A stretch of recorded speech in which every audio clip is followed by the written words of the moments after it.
सर्वमंगल मांगल्ये शिवे सर्वार्थ साधिके शरण्ये त्र्यंबके गौरी नारायण नमोस्तुते। सर्व मंगल सबका मंगल करने वाली माँ भगवती को मेरा प्रणाम। मैं आचार्य अरविंद त्रिपाठी देवभूमि उत्तराखंड से आपका अनाहंता ज्योतिष केंद्र में स्वागत करता हूँ। आज से आप सभी को नव वर्ष की हार्दिक शुभकामनाएं। 2083 संवत रौद्र नाम संवत्सर इस वर्ष है और चैत्र नवरात्रि आज से प्रारंभ है, यानी 19 मार्च आज से नवरात्रि का प्रारंभ है। और इस बार कुछ ऐसा होने वाला है जो बहुत कम नवरात्रियों में होता है। चलो जानते हैं। अष्टमी और नवमी एक दिन पड़ रही है। ये सबसे बड़ा संयोग है। शास्त्रों में सबसे बड़ा सबसे दुर्लभ संयोग शुभ माना, अत्यंत शुभ माना जाता है। इसका मतलब इस बार जो भी हवन होगा, जो भी पूजा होगी और जो भी संकल्प होगा उसका फल सामान्य नवरात्रियों से कई गुना ज्यादा होगा। और पर इसके लिए पूरी जानकारी आपको होनी चाहिए। हम आपको पूरी जानकारी प्रदान कर रहे हैं अनाहंता ज्योतिष केंद्र से। घट स्थापना कब होगा, कौन से दिन कौन सी देवी का पूजन करना है, क्या करें क्या नहीं करें, सबसे इम्पोर्टेंट बात, इन 9 दिनों में सबसे ज्यादा लाभ कैसे उठाएं, और ये सब आज मैं आपको बताऊंगा। पूरी डिटेल में आपको समझाऊंगा और धीरे धीरे आपको बताऊंगा। नमस्कार, मैं आचार्य अरविंद त्रिपाठी अनाहंता ज्योतिष केंद्र से आपका स्वागत कर रहा हूं। और चैत्र नवरात्रि शुरू आज से हो रही है। 19 मार्च 2026 इस वर्ष की पहली नवरात्रि और आज हिंदुओं का यह वर्ष भी है। मैं चाहता हूं कि आप इन 9 दिनों में हर दिन सही तरीके से मां जगदम्बा का पूजन करें, सही देवी की सही विधि सही समय पर पूजन करें, क्योंकि जब तक आपको सही तरीका मालूम नहीं होगा तब तक वह जो भी पूजन अर्चना आप करेंगे उतना फल आपको नहीं मिलेगा। क्योंकि जब आप सही तरीके से सही मन से पूजन करें तो वही फल आपको प्राप्त होता है। अगर आप अधूरे मन से पूजन करते हैं तो उसका फल आपको प्राप्त नहीं होता है। आइए थोड़ा आज वीडियो में बताऊंगा। आज की इस वीडियो में बताऊंगा कि चैत्र नवरात्रि क्या है, क्यों खास है, 2026 में क्या दुर्लभ संयोग बन रहा है, घट स्थापना कैसे करें, कब करें, 9 दिन तक 9 देवियों का हर एक की कहानी, मंत्र, भोग, व्रत के सही नियम और इन दिनों सबसे ज्यादा फल कैसे पाए हम बताएंगे। वीडियो थोड़ा लंबी हो सकती है पर हर एक जानकारी जरूरी है, पूरी देखिएगा। शुरू करते हैं। जय माता दी। आइए हमारे साथ बने। पहले एक जरूरी बात, बहुत लोग सोचते हैं कि नवरात्रि साल में एक बार होती है। ऐसा नहीं है। शास्त्र में नवरात्रि एक साल में 4 बार आती है। चैत्र नवरात्रि, आषाढ़ गुप्त नवरात्रि, शारदीय नवरात्रि और माघ नवरात्रि। इसमें 2 इम्पोर्टेंट हैं। चैत्र नवरात्रि जो कि अभी आ रही है और शारदीय नवरात्रि जो अक्टूबर में आती है। अब सवाल यह है, दोनों में फर्क क्या है? देखते हैं फर्क। शारदीय नवरात्रि अश्विन मास में होती है और ज्यादा पॉपुलर है। गरबा, दुर्गा पूजन, ये सब शारदीय नवरात्रि में होता है। इसका संबंध मां दुर्गा के महिषासुर वध से है। महिषासुर के पिताजी का नाम रंभ था और वह एक महिषनी से प्रेम करते थे। उनके रंभ महिषनी का पुत्र महिषासुर उत्पन्न हुआ। महिषासुर ने भगवान ब्रह्मा जी की उपासना करी, उन्हें अमरत्व का आशीर्वाद प्रदान हुआ। किंतु वह आशीर्वाद लेते समय स्त्रियों को कमजोर, अपने अहंकार से स्त्रियों को कमजोर समझते थे। उन्होंने स्त्रियों को कमजोर समझ लिया था और वरदान मांगते समय उनका नाम नहीं लिया, क्योंकि उनके अंदर अहंकार था, मुझे जो देवता परास्त नहीं कर पाएंगे, स्त्रियां क्या ही मुझे परास्त करेंगे। तो देवता लोग घबरा गए कि इन्हें अमरत्व का वरदान प्राप्त हो गया। उसके बाद उन्होंने माँ जगदम्बा का आवाहन करा और माँ ने महिषासुर का वध किया। चैत्र नवरात्रि चैत्र मास में होती है। ये हिंदू नववर्ष की शुरुआत है। वसंत ऋतु में यह पहला उत्सव है और इन दोनों में सबसे बड़ा फर्क है शारदीय नवरात्रि है का उत्सव चैत्र नवरात्रि है, नई शुरुआत का उत्सव। क्या शारदीय नवरात्रि जो है विजय का उत्सव माना जाता है और चैत्र नवरात्रि नई शुरुआत। शास्त्र में लिखा है माँ दुर्गा चैत्र प्रतिपदा पर धरती पर उतरी थी और उसी दिन ब्रह्मा जी ने सृष्टि की रचना शुरू कर दी थी। इसीलिए चैत्र नवरात्रि सिर्फ पूजा नहीं, एक नई शुरुआत, आशीर्वाद देने का समय है, आशीर्वाद प्राप्त करने का समय है। जो नया कार्य आप प्रारंभ करें, जो पुरानी प्रॉब्लम से छुटकारा पाना हो, जो नया साल अच्छा शुरू करना हो, इन 9 दिनों में वह आप कर सकते हैं। और एक बात, चैत्र नवरात्रि का समापन होता है राम नवमी पर। भगवान श्री राम जी के जन्म पर माँ शक्ति की उपासना और राम जी का एक ही फेस्टिवल में इतना पावरफुल कॉम्बिनेशन दुनिया में कहीं नहीं है। आइए विशेषता जानते हैं हम इस साल की विशेषता। अब इस साल में एक बहुत खास बात है। 2026 में चैत्र नवरात्रि में एक दुर्लभ संयोग बन रहा है। 26 मार्च 2026 को माँ अष्टमी और राम नवमी दोनों एक ही दिन पड़ रही है। आइए बढ़ते हैं हम। ये रेयर होता है, आमतौर पर अष्टमी अलग दिन होती है और अगले दिन नवमी आती है, पर इस साल नवमी 2026 मार्च को दोपहर 11:48 से शुरू हो रही है, यानी उसी दिन अष्टमी की पूजा होगी। संधि पूजन होगा सुबह 11:24 से 12:12 तक। यह आपके पास 48 मिनट है संधि पूजन के लिए। और राम जन्म भी उसी दिन है। शास्त्र में इसे अभिजीत मुहूर्त का संयोग कहते हैं।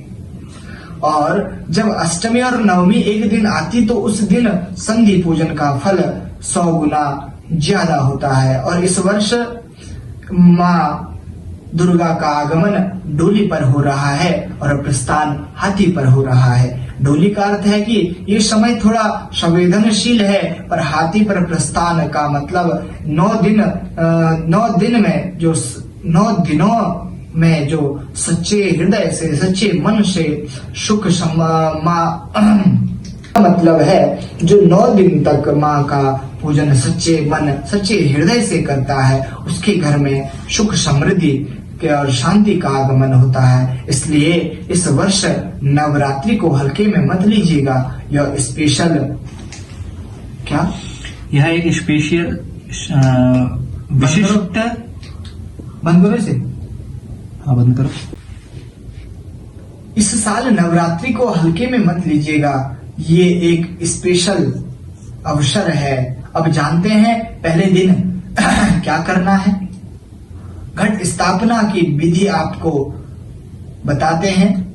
नवरात्रि 19 मार्च को इस दिन सबसे पहला सबसे इम्पोर्टेंट काम है घट स्थापना, और इसे कलश स्थापना भी कहते हैं।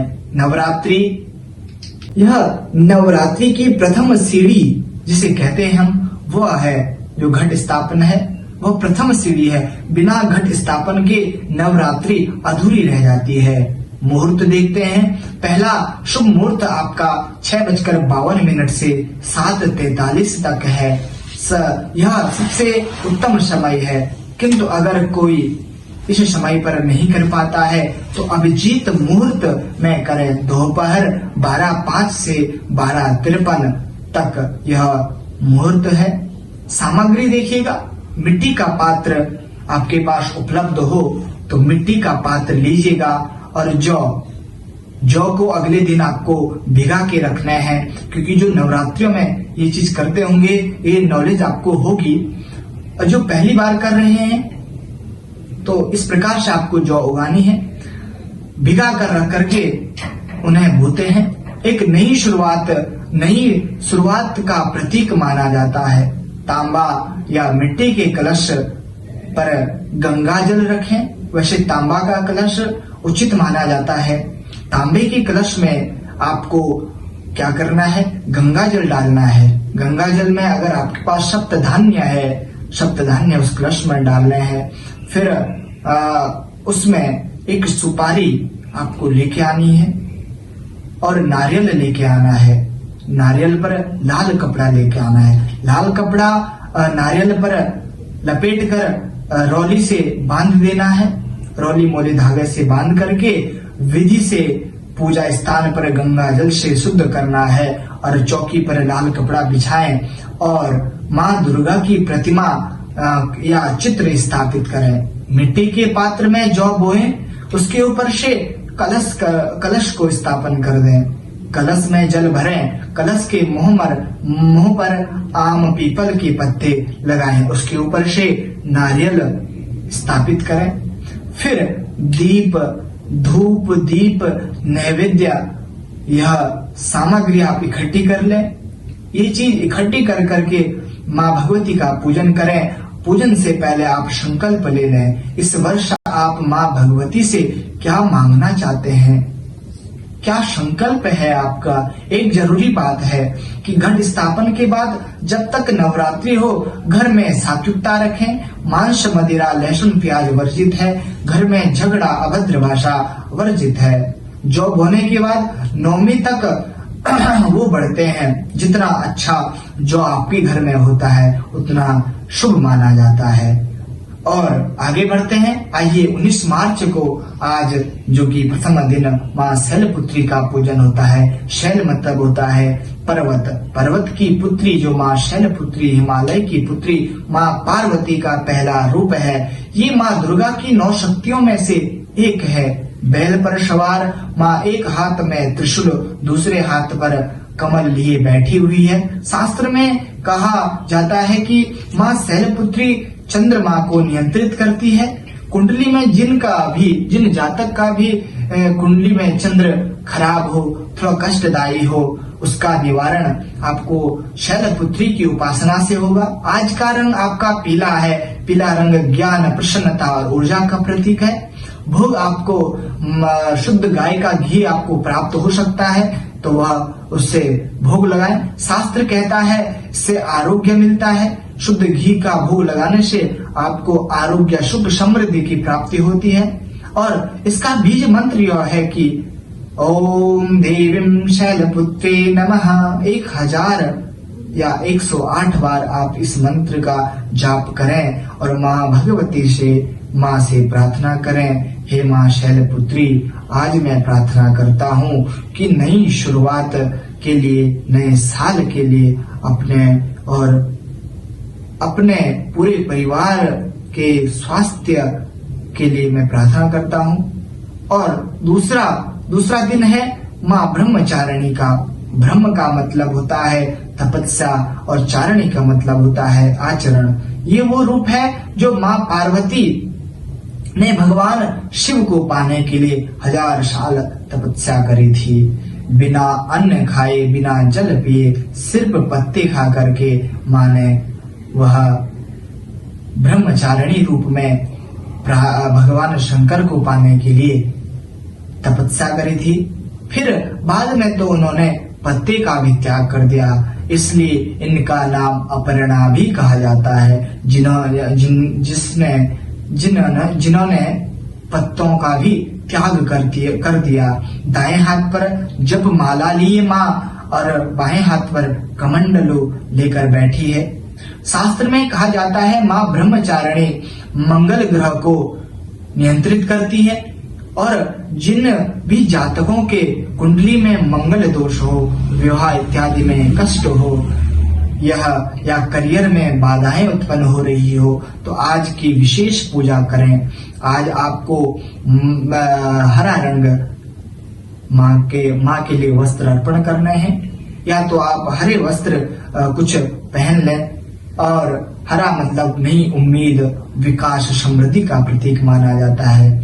भोग माँ के लिए अर्पित करें स्वेच्छानुसार। वैसे माँ के लिए भोग चीनी और पंचामृत का भोग लगाएं। और आज माँ को चीनी का भोग लगाने से दीर्घायु का आशीर्वाद मिलता है। और मंत्र ओम देवीं ब्रह्मचारिण्ये नमः, ऐसा माँ से प्रार्थना करें कि हे माँ मैं डिसिप्लिन के लिए, हे माँ मेरे जीवन में डिसिप्लिन आए और धैर्य तपस्या की शक्ति के लिए प्रार्थना करें। जो स्टूडेंट हैं उनके लिए तो विशेष रूप से माँ से प्रार्थना करनी है। हे माँ हमारे विद्यार्थी जीवन में जो भी हमें अधिक से अधिक ज्ञान प्राप्त हो, ऐसा माँ से प्रार्थना करें। तीसरा दिन है माँ चंद्र घंटा। चंद्र घंटा माथे पर चंद्र और घंटे के आकार का, इसलिए माँ का नाम चंद्र घंटा पड़ा। 10 भुजाएं, हर भुजा में अस्त्र, सिंह पर सवार, युद्ध के लिए हर पल तैयार। ये माँ का वो रूप है जो अपने भक्तों के लिए, रक्षा के लिए हर पल, किसी भी समय, हर पल माँ का यह रूप तैयार रहता है। इनकी घंटे की आवाज से सभी दुष्ट शक्तियां भागने लग जाती है। शास्त्र में कहा गया है कि माँ चंद्र घंटा शुक्र ग्रह को नियंत्रित करती है। जिन जातक का भी जीवन में भय इत्यादि उत्पन्न हो, वह माँ चंद्र घंटा की उपासना करें।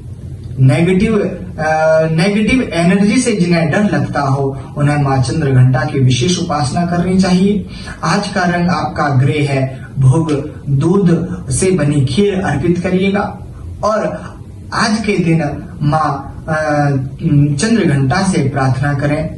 1008 बार मंत्र आप उच्चारण करें। ओम देवीं चंद्र घंटाये नमः, और प्रार्थना करें हे माँ भगवती, मन में भय, जो भी मेरे मन में भय है उसे दूर करें और साहस और शांति के लिए प्रार्थना करें। और चौथे दिन बढ़ते हैं हम आगे। आइए कुष्मांडा, एक श्लोक है, प्रथमं शैलपुत्री च, द्वितीयं ब्रह्मचारिणी, तृतीयं चंद्र घंटेति महागौरी चाष्टकम। दिन हमें माँ कुष्मांडा। कु का मतलब छोटा, उष्म का मतलब ऊर्जा और ताप, अंडा का मतलब होता है पूरा ब्रह्मांड। एक श्लोक है, प्रथमं शैलपुत्री च, द्वितीयं ब्रह्मचारिणी, तृतीयं चंद्र घंटेति कुष्मांडेति चतुर्थकम। एक श्लोक है। इस प्रकार चतुर्थम कुष्मांडा का पूजन होता है। वो दिन जिन्होंने एक छोटी सी मुस्कान से पूरे ब्रह्मांड की रचना कर दी, जब चारों तरफ अंधकार सा फैला हुआ था, कुछ नहीं था, माँ कुष्मांडा ने अपने हास्य से सृष्टि में प्रकाश फैलाया। 8 भुजाएं, सिंह पर सवार, इन्हें अष्टभुजा देवी भी कहते हैं। शास्त्र में कहा है कि माँ कुष्मांडा सूर्य ग्रह को नियंत्रित करती है। इनकी उपासना से शरीर में एक ऊर्जा आती है, रोग दूर होते हैं और जीवन में प्रकाश आता है। आज का रंग नारंगी है और भोग मालपुआ इत्यादि आप भोग लगवाएं। और मंत्र है ओम देवीं कुष्मांडी नमः। और माँ कुष्मांडा से प्रार्थना करें। स्वास्थ्य और जीवन में प्रकाश के लिए माँ भगवती से प्रार्थना करें। और आगे बढ़ते हैं।